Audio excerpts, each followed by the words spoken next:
today's news, First Lady departs for Dubai to attend Merck Foundation Summit. Vice President says skilled Moldovan workforce crucial for economic development, and National Food Security Project set to commence in Conde.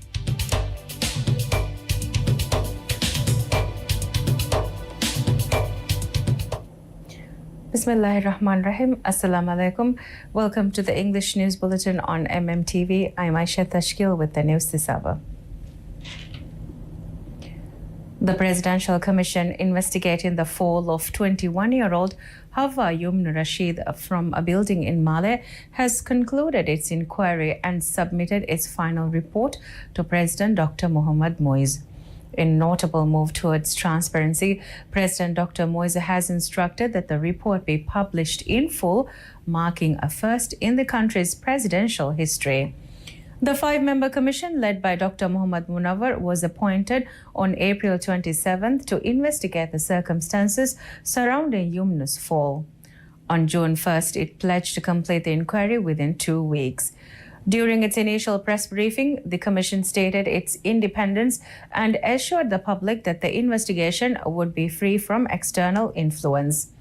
To encourage public participation, the Commission launched an official online portal for evidence submission. Citizens were also invited to share information in person or via written statements at the Commission's offices. As part of the inquiry, the Commission conducted site inspections, consulted staff from relevant agencies, and interviewed Raud Ahmed Zilal as well. The incident occurred in the early hours of April 18, 2025. Yumna reportedly fell through a window in the stairwell of the 9th floor of Hemvera Fentinoi and landed on the rooftop of the adjacent building, Hemvera Mithas. She sustained injuries consistent with the high fall. Authorities confirmed that no immediate assistance was provided at the scene despite the presence of others. Following a court order, police seized mobile phones from 7 individuals, including both Yumna and Raud. Travel bans were imposed on 8 people and 2 residences were searched under judicial authorization. Raud Ahmed Zilal, who was with Yumna at the time of the incident, remained central to the investigation. The Prosecutor General's office has formally charged him in the criminal court under Section 618 of the Maldives Penal Code for failing to provide assistance to a person in need without reasonable cause. If convicted, Raud faces a custodial sentence of 1 month and 6 days. First Lady Madam Sajida Mohammed departed today for Dubai, United Arab Emirates, to participate as guest of honor at the 7th edition of the Merck Foundation First Ladies Initiative Summit. The high-level gathering scheduled to take place from June 18th to 19th, 2025 will convene First Ladies from across Africa and Asia to advance dialogue and collaboration on pressing social and health-related challenges. In recent months, the First Lady has forged a robust partnership with the Merck Foundation, focusing on capacity building in critical health specialties, most notably in infertility and embryology. Her collaboration with the foundation has also extended to public education campaigns aimed at raising awareness around infertility and promoting the prevention of non-communicable diseases, including diabetes and hypertension. During the summit, Madam Sajida Mohammed is expected to deliver keynote addresses at both the inauguration session and the committee meeting.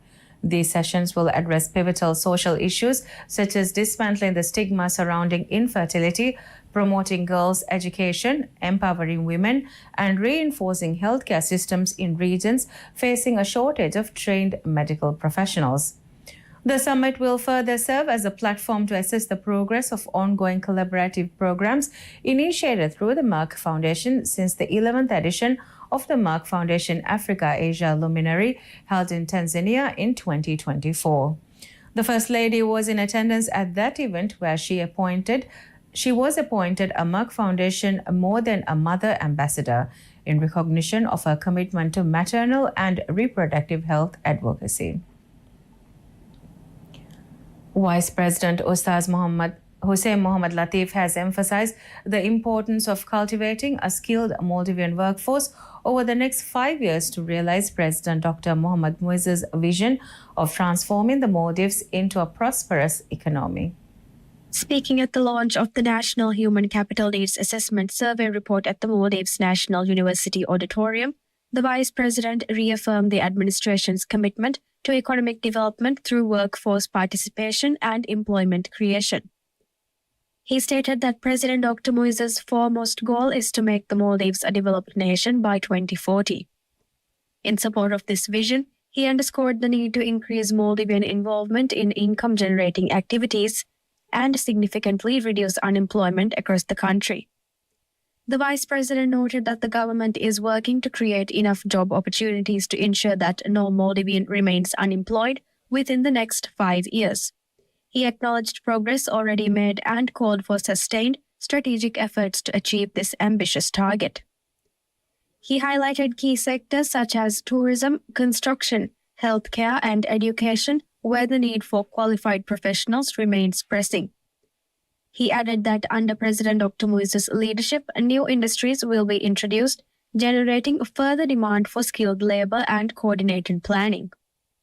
The Vice President also pointed to the introduction of special economic zones, international financial centers, bunkering operations, and sea-air cargo services as indicators of the nation's drive to diversify its economy. Concluding his address, the Vice President stressed that national development hinges on the emergence of capable Maldivians across all sectors. He called on government institutions and the wider public to share the responsibility of building a skilled, stable, and economically resilient nation. The government has launched a comprehensive national survey aimed at assessing human resource requirements to better align the country's workforce with the future economic demands. Speaking at the official launch, Minister for Higher Education, Labour and Skills Development Dr. Ali Haider Ahmed described the National Human Capital Needs Assessment as a crucial step in creating a skilled and responsive workforce. He said the findings will guide a strategic roadmap for developing the skills necessary to support the nation's evolving economy. Minister Dr. Haider noted that the survey, which collects data from individuals aged 15 to 65 across employers and training institutions, will cover 7 key economic sectors across the country. The aim is to generate evidence-based insights that inform policy making and education reform. He emphasized that the study highlights the pressing need for professionals in specific areas, particularly within the health sector, such as mental health care and elderly services. Additionally, it identified challenges faced by women in maintaining employment in these fields and called attention to the growing importance of ICT skills, the minister noted. According to the minister, the survey represents a significant milestone in efforts to revitalize the job market. It provides a foundation for designing targeted training programs and policies that promote meaningful employment for Maldivian youth. Minister Dr. Haider affirmed that the government is committed to working collaboratively across sectors to ensure the nation's education and training systems are geared towards building a resilient, inclusive, and future-ready workforce.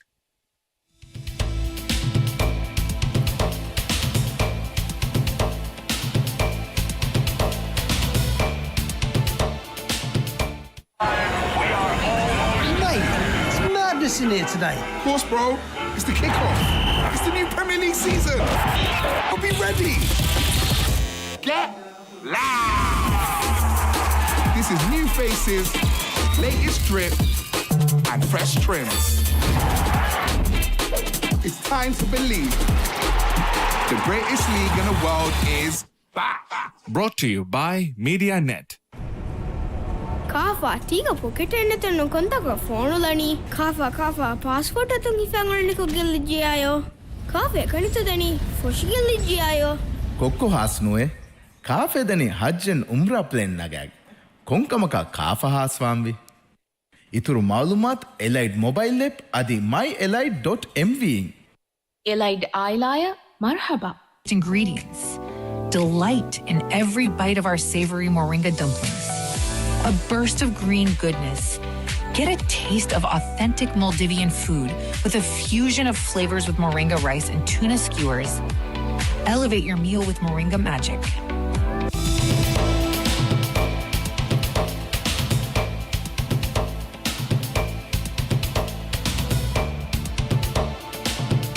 Welcome back. In more local news, in an effort to reduce the environmental impact of plastic waste, a fee of 2 rupiah has been imposed on disposable plastic bags in the Maldives since April 2023.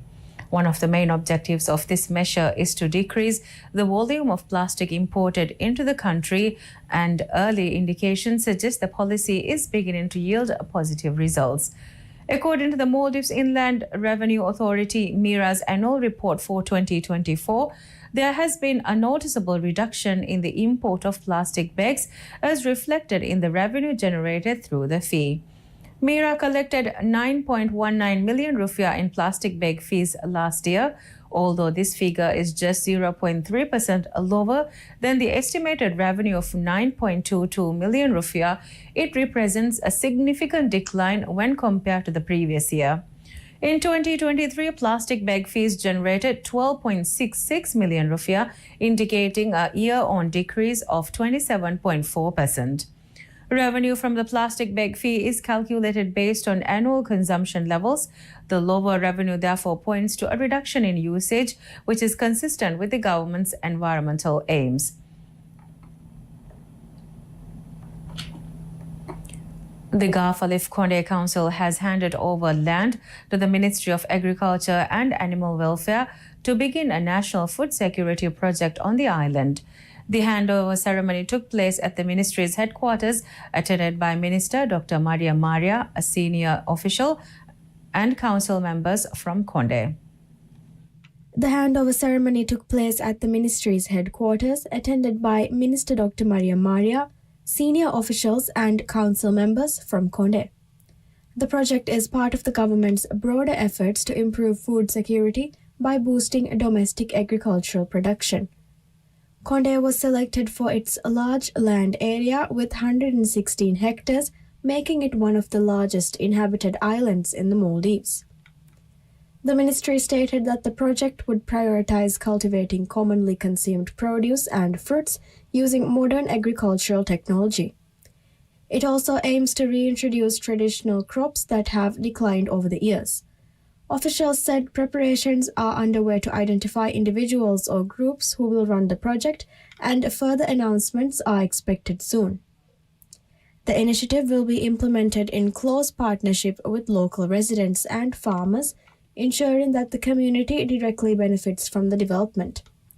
The government plans to expand similar agricultural projects to other islands with suitable land as part of the administration's commitment to enhancing food self-sufficiency across the Maldives.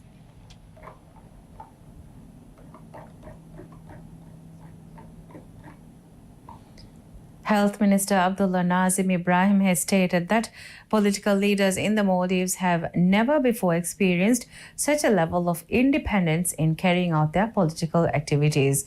His remarks were made during a meeting of the ruling People's National Congress PNC held yesterday evening. The minister emphasized that President Dr. Mohamed Muiz assumed office with a clear vision to build a fully developed and self-reliant nation. He noted that the president is not a leader who engages in political vendettas, but rather one who upholds the principles of inclusivity and freedom within the political sphere. According to the minister, the current administration has created an environment where all political parties and leaders are able to operate without interference. He observed that he had never before witnessed a political setting in which he and other leaders were afforded such freedom to perform their roles. The minister further highlighted the significance of allowing political figures to contribute independently to the process of nation development. He noted that since the establishment of the country's multi-party system, the political climate had not previously reflected this degree of openness and comprehensive engagement. The People's Majlis has watered down a motion calling for changes to the Goods and Services Tax GST framework that would exempt businesses from paying GST on unpaid invoices. The motion submitted by Kyodo MP Muhammad Newshad of the Maldivian Democratic Party, MDP, sought to address concerns raised by small and medium enterprises over the requirements to pay GST once an invoice is issued, regardless of when or if payment is received. MP Newshad argued that this practice places undue financial pressure on businesses, especially when payments are delayed by clients, including state-owned companies. He warned that the current law may result in economic setbacks, reduced cash flow, and job losses, describing the situation as unsustainable for many service providers. Under Article 17A of the GST Act, tax is payable at the point a tax invoice is issued or when partial payment is received. Businesses have criticized this rule, saying it forces them to remit tax without having received the corresponding income, potentially leading to penalties and being blacklisted by state institutions. In the parliamentary vote, 36 members opposed the motion, while 11 supported it, including 10 MDP MPs and 1 independent member. As a result, the motion was rejected and will not proceed to debate. The Maldives Airports Company Limited MACL is set to introduce a tow-bearing truck service at Velana International Airport, VIA. This new service will utilize tow-barless model truck, an industry-recognized vehicle known for its high safety standards and operational reliability within the air transport sector. Designed for efficiency and safety and secure handling of aircraft. According to MACL, the deployment of this vehicle is expected to improve operational efficiency by up to 60%, significantly accelerating the turnaround time for aircraft departures and movements on the ground. Similar tow-bearing vehicles are already in use at major international airports, including those in Dubai, Abu Dhabi, Singapore, and the United Kingdom. And that concludes all the news we have for you this hour. Thank you for watching and stay tuned for other programs on the channel.